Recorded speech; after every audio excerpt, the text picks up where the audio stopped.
Another month, another budget video. Hey guys, welcome back to another budget video. We are nearing the end of 2021 and I am shocked by how fast it's going, but also I'm more shocked at the fact that I'm wearing a polo neck in November. Like, it's insane. I don't know where summer has gone, why it's not coming to Cape Town, who knows. I have so much to tell you. I think you guys should maybe get a cup of coffee, a beverage, something to nibble on, because it's quite a long video, because a lot has happened in the space of a month or since my last video. This month is very interesting because as I'm filming this, it's the 1st of November, but I already feel poor. And I say this because every time Court and I just move 2 steps forward and then we end up moving 5 steps back, and it seems like a recurring thing with us. This month, or let's go back to last month. Last month we effed up, like plain and simple, we effed up. And I say this because a lot of us might have gotten paid on the 23rd of September. I got paid on the 24th of September, which is very rare for me. Instead of budgeting for 5 weeks of the month, we only budgeted for 4 weeks of the month. So came the last month, I mean not the last month, the last week before pay week. It was a scramble, and I say scramble in the best way because I like electricity. As you guys might know, I spoke about last month, we were trying to determine how much electricity our geyser is taking now with this new thing that our landlord had put in, and so we were struggling with that. We were struggling with the petrol. We just didn't budget properly for 5 weeks. We only budgeted for 4 weeks, and so the last week was really just F up. It was honestly F up. I was under stress, get my anxiety back, and then both Court and I, we decided to have a finance meeting because I think it was just time. We did have finance meetings when we started our debt-free journey and kind of like prioritizing, like putting debt first, and then it just went sideways. We never had finance meetings anymore before pay week. I think that's where a lot of things had gone wrong, but we had a finance meeting because there's a lot more money in the income pool, and we also needed to strategize what is important, like what are the things that we need to deal with. So the 2 main things that came out of the meeting, or our little discussion, was trying to make sure, to absolutely get sure that Court gets out of debt in the next year, and then the second thing is to really prioritize putting a lot more money into savings and a lot more money into emergency funds, because we are thinking of purchasing property in the next 2 to 3 years.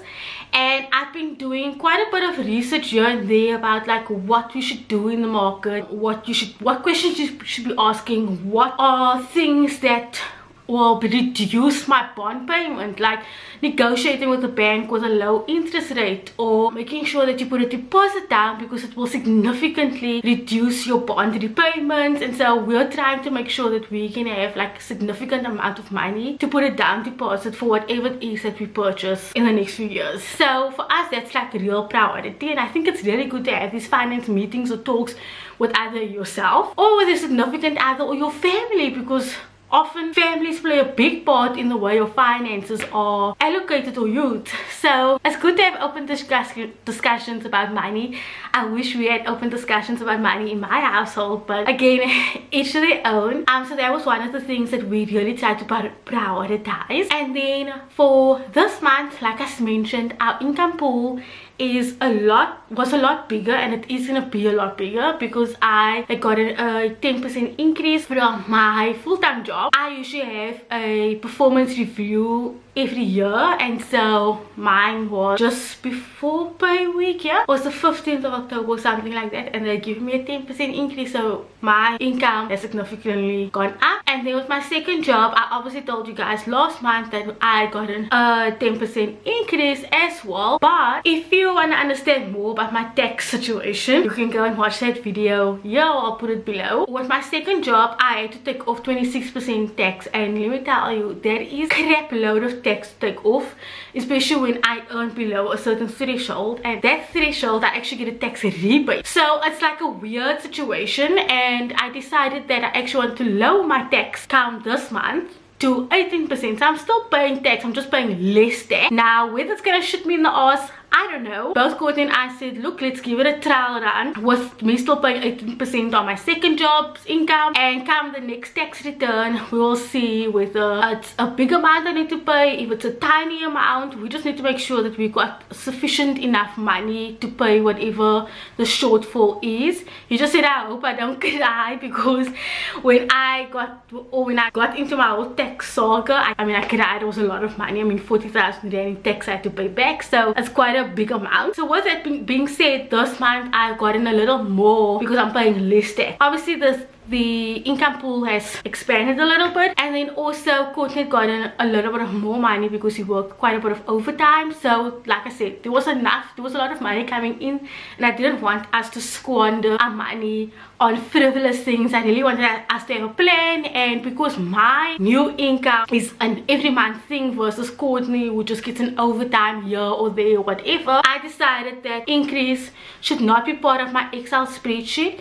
That money goes directly into either the savings account or the emergency fund, but all that extra money goes into our savings category because I still want to learn how to work with what I have. And yes, if shit hits the fan, I know that there is money that I can, you know, scratch into, dig into. Here's the kicker of why I say we move two steps forward and 5 steps back. We actually have no money to spend, and that's not a joke, but it's also like scary because the last 3 months we put a lot of money into the car, and I say into the car based on like what needs to be done. So if you guys know, in August we had a oil leak, I had to fix that. Last month we had the car service. This month the both front and back brakes needed to be replaced, and that was actually double than what we had budgeted for this month. So I feel like it's just I never get a chance to just win, you know, 1 month. And it is very disheartening because I did have a lot of plans. I wanted to go away. That's not gonna work out this month, and it also made me realize that I am just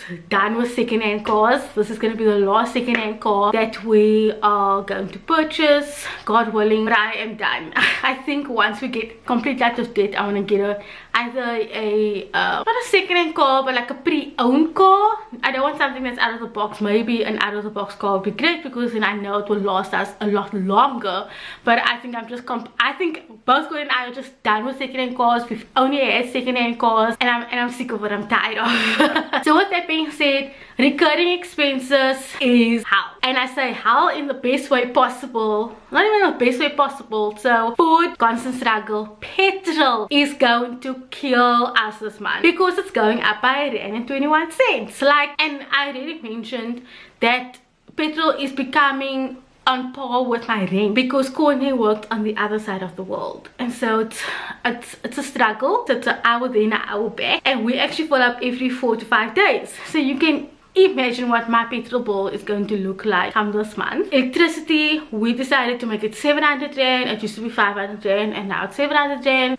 That's the best we can do. We're gonna see if that's gonna work out. And then our personal care had gone up a little bit because there were just things that I had to buy as per usual. So that recurring expenses category is just expanding. It's just a never-ending thing. Savings, doing quite well. Like I said, we're putting all the extra money from what I've gotten now towards emergency funds, and then I've got an emergency fund, access fund, and now prioritizing savings. And then with debt, just a normal spiel. Still Courtney's debts that are going off. We do have a plan come next month, so fingers crossed that all will go well with the plan that we have, so we can just start getting the ball rolling with Courtney's debt because we did take another month off. So, and then was the price we paid, so it's part of debts for me. Subscriptions are all the same. Nothing. I might have to upgrade my Google or my Gmail space. It's been going on for a long time, so I need to deal with that, but it's going to be a 30 rand extra every month. And then for extras, we put an amount there for brakes, but then the front and the back ones needed to be replaced. So there we go. That's where most of the money went to. And then I wanted to go away. I even put in leave, and obviously we can't do that because that money had now gone towards the brakes. And I'm fortunate to have that little bit of extra money that could go towards that. And then I'm doing Santa's shoebox this year. I do it every single year, so I dedicate money towards that. It was also my sister-in-law's kitchen tea. She's getting married this month, so there's quite a bit of stuff that we have to deal with money-wise with that. it's also killing me. So there were a few things that I did there. I still have to find Courtney a blazer, so there's money going there as well. It's just starting to become quite a lot. There were a few things. We bought quite a bit of takeouts, which I didn't want to do, but we had load shedding in the time slot of 6 till 8:30. Now mind you, but when it comes to 8:30, you really think I want to stay in bed still. So we spent quite a bit of money towards food because of load shedding, but I want to invest in like little gas stove thingies. I think you get it at Checkers for like 300-400 rand, and I mean, if I compare it to how much I spend on takeout, that makes perfect sense. And load shedding is going to be with us for years to come, so I might as well start investing in that. I'm thinking of buying that particular thing. It's a camping thing, the end of November.